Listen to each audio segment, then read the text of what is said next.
కాంగ్రెస్ పార్టీకి ఎందుకు ఓటేయాలి ప్రజలు? వాళ్ళ నిరుద్యోగ వృత్తి 4,000 రూపాయలు ఇస్తున్నారు. గ్రాడ్యుయేట్స్ ఎమ్మెల్సీ ఎన్నికలు ఎలక్షన్స్లో కానీ టీచర్స్లో కానీ 4,000 రూపాయలు నిరుద్యోగ వృత్తి ఇస్తున్నారు. ఇవాళ 14 నెలలు నడుస్తున్నది. ఇవాళ ఒక్కొక్కరికి 56,000 రూపాయలు ఇవ్వాలి. అడగండి, యువకులు అడగాలి. ఎలక్షన్ కోసం వస్తే కాంగ్రెస్ పార్టీ వస్తే గల్లవట్టి అడుగుర్రి. 56,000 రూపాయలు మాకు ఇవ్వాలి, నిరుద్యోగ వృత్తి ఇస్తున్నారు. ఎందుకు ఇస్తారా? గల్లవట్టి అడిగి ఓటేయండి. ఇస్తే ఓటేయండి. వాళ్ళ 2 లక్షల ఉద్యోగాలు సంవత్సరం లోపల నియమిస్తామన్నారు. 20,000 ఉద్యోగాలకు నోటిఫికేషన్ ఇచ్చి 50,000 ఉద్యోగాలు ఇస్తామని చెప్తున్నారు. ఇచ్చింది 20,000 ఉద్యోగాల నోటిఫికేషన్. మరి 50 ఉద్యోగాలు ఎక్కడ ఇచ్చారు? అడుగురి, ఇలా కలవట్టు అడుగురి. నిరుద్యోగ యువత అడగాలి వాళ్ళను. ఏమైంది 2 లక్షల ఉద్యోగాలు ఏమని? ఇవాళ 18 సంవత్సరాలు దాటిన మహిళలందరికీ స్కూటీ ఇస్తున్నారు. స్కూటీ పోయింది. దాంతోపాటు 6 గ్యారెంటీలు పోయినాయి. 2,500 రూపాయలు ఇస్తున్నారు మహిళలకు. 4,000 రూపాయలు ఆసరా పెన్షన్ ఇస్తున్నారు. 12,000 రూపాయలు రైతు కూలీలకు ఇస్తున్నారు. 15,000 రూపాయలు రైతు భరోసా ఇస్తా అని చెప్పి 22 లక్షల మందికి ఇవ్వాలని చెప్పి సాక్షాత్తు వ్యవసాయ శాఖ మంత్రి అయిపోయింది. ఇంకా పెండింగ్ ఉందని చెప్పండి. ఇలా ఫీజు రియంబర్స్మెంట్ యాజమాన్యాలన్నీ కూడా ఇబ్బంది పడుతున్నాయి. వాళ్ళ ఆ యాజమాన్యాలు కసితో ఉన్నాయి. ఎప్పుడు అవకాశం దొరుకుతారా కాంగ్రెస్ పార్టీ గుణపాఠం చెప్పాలని చెప్పండి. 8,000 కోట్ల రూపాయలు, దాదాపు 7,000 కోట్ల రూపాయలు ఫీజు రియంబర్స్మెంట్ ఇవ్వాలి. వాళ్ళ పరిస్థితి చాలా ఘోరమైన పరిస్థితి. ఇది కాంగ్రెస్ పార్టీ ఇచ్చిన హామీలు.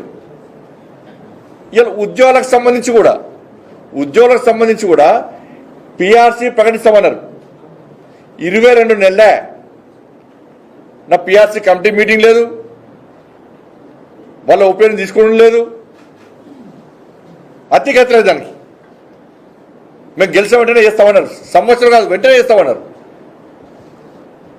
కేంద్ర ప్రభుత్వ ఉద్యోగులతో సమానంగా 5 డిఏలు ఇవ్వాలి. 5 డిఏలు ఇవ్వాలి. మేము కొట్టాడితే ఒక్క డిఏ ఇచ్చిండికి 5 డిఏలు పెండింగ్ ఉన్నాయి. మళ్ళీ 5 డిఏలు ఇవ్వాలి. 2023 నుంచి ఇప్పటి వరకు పదవీ విరమణ పొందిన వాళ్ళు ఎంతమంది ఉన్నారంటే దాదాపు 8,000 మంది ఉన్నారు. వాళ్ళ ఒక్కొక్కరికి 40-50 లక్షల రూపాయల రిటైర్మెంట్ బెనిఫిట్స్ ఇవ్వాలి. వాళ్ళకు దాదాపు 20,000 కోట్ల రూపాయలు ఇవ్వాలి. ఇస్తలేరు.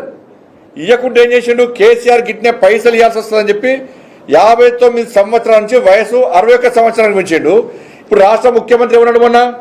మేము కూడా 61 నుంచి 64 చేస్తామంటారు. అంటే యువత ఉద్యోగాలు ఇయ్యారిగా, ఇట్లా కొత్తలు ఉద్యోగాలు ఇయ్యారిగా.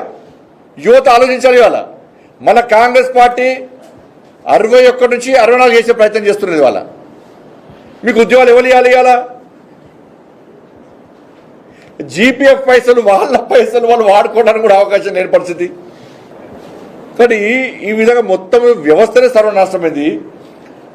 తెలంగాణ రాష్ట్రంలో రెగ్యులర్ ఎంఈఓ లేరు, రెగ్యులర్ డిఓ లేరు, రెగ్యులర్ డిప్యూటీ డిఓ లేరు, అసలు విద్యాశాఖ మంత్రి లేడు. ఏమైంది? కాంగ్రెస్ పార్టీ ఫస్ట్ ఏమన్నది? మా ప్రభుత్వం ఏర్పడిన వెంటనే 15% బడ్జెట్ కేటాయిస్తాం విద్యా వ్యవస్థకు, విద్యాశాఖ చెప్పారు. ఇలా చాక్ పీసులు కొందామంటే పైసలు లేవు, బాత్రూమ్లు కడుగుదామంటే స్కావెంజర్ లేరు, కనీస వసతులు లేక ఇబ్బంది పడుతున్నారు ఉపాధ్యాయులందరూ కూడా. ఎక్కువ స్ట్రెస్కు లోనవుతున్నారు. వాళ్ళు పని ఒత్తిడికి లోనవుతున్నారు. ఆజమాయిషీ లేకుండా అయిపోయింది. ఇలా గిన్ని సమస్యలు పెట్టుకొని మీకు ఎందుకు ఓటానో కాంగ్రెస్ పార్టీ ఇప్పటికీ చెప్పలేకపోతున్నది. కాంగ్రెస్ పార్టీకి మేధావర్గం ఎందుకు ఓటానో ఇప్పటికీ కాంగ్రెస్ పార్టీ చెప్పలేకపోతున్నది.